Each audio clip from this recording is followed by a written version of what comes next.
On aurait pu commencer notre périple dans le Var, au bord d'une plage ou dans les vignes. Eh bien non, j'ai décidé de vous emmener d'abord dans ce que les urbanistes ont sans doute fait de plus laid ces 50 dernières années, une zone industrielle, pour évoquer ensemble un sujet qui a émergé dans la campagne électorale sans que le monde d'avant ne l'ait vu venir, comment fabriquer et consommer français.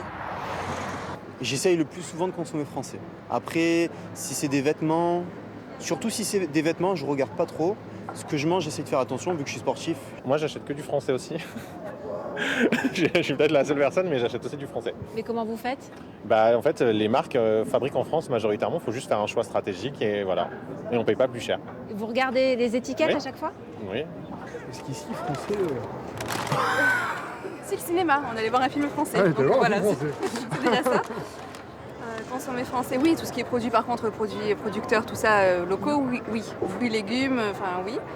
Tout ce qui est viande comme ça, oui, on fait attention à la boucherie, tout ça. Par contre, après, tout ce qui est gros achats, électroménager ou autre, ça reste quand même, ça reste plutôt allemand chez nous. Depuis la crise sanitaire, certains biens se sont révélés indispensables. Comment produire des masques, des médicaments, du matériel pour les hôpitaux sans dépendre de la Chine ou de l'Inde? On a rendez-vous avec deux chefs d'entreprise dans la zone industrielle de la Farled. Deux chefs d'entreprise qui se battent pour faire du Made in France et qui ont des propositions à soumettre aux candidats à l'élection présidentielle.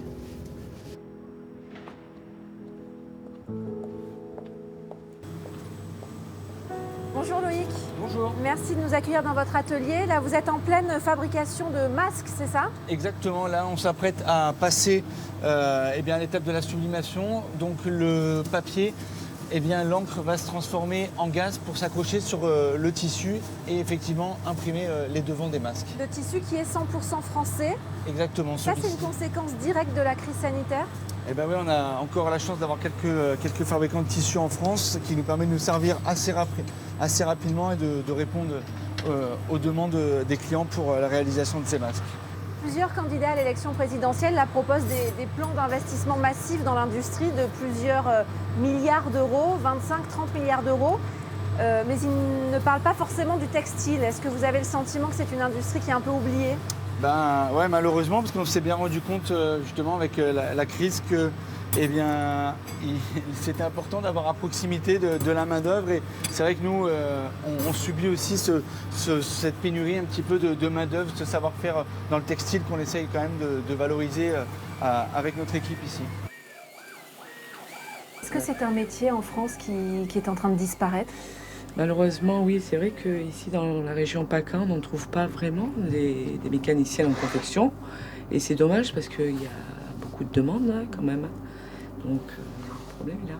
Il manque de la formation? Oui. Dans la même zone industrielle, un entrepreneur lyonnais a installé son atelier il y a 3 ans. Il y fabrique des vêtements de protection contre les ondes radioactives. Philippe Zizard, vous êtes le fondateur de cette entreprise et vous aimez bien rappeler que cet atelier qu'on voit ici à la Farled, il n'y en a pas deux pareils en France. Tout à fait. Nous sommes les seuls fabricants français basés en France pour la fabrication de ce type d'équipement. Vos principaux clients, ce sont les hôpitaux publics, les centrales nucléaires. Est-ce que depuis la crise du Covid, vous avez gagné de nouveaux clients? On a pu constater qu'en 2021, on a réussi à faire plus 32% de notre chiffre d'affaires par rapport à l'année précédente. Alors il y a des candidats actuellement, notamment à l'extrême droite, qui proposent de favoriser les entreprises françaises dans la commande publique. Est-ce que c'est une bonne idée selon vous? Oui. Prioritaire? Prioritaire, c'est peut-être un grand mot. Mais favoriser, oui. Et prendre en compte cet argument de fabrication française. Dans un appel d'offres, on va avoir une partie en pourcentage technique et administrative. Pourquoi demain ne pas ramener un troisième critère qui serait la fabrication française?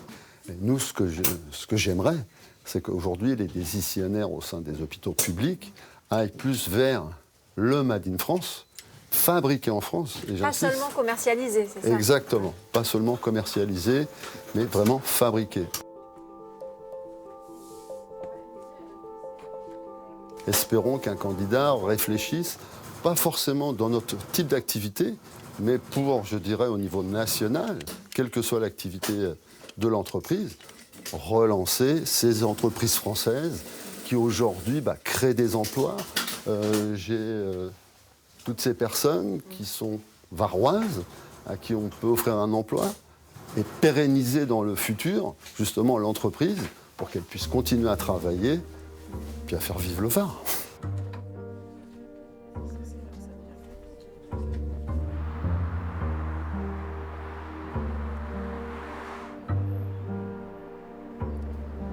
Toute la semaine, on va parcourir les routes du Var en se questionnant sur des sujets liés à notre autonomie. Demain, il sera question d'indépendance énergétique. Rendez-vous au pied des éoliennes de la Sainte-Victoire, dans le Haut-Var.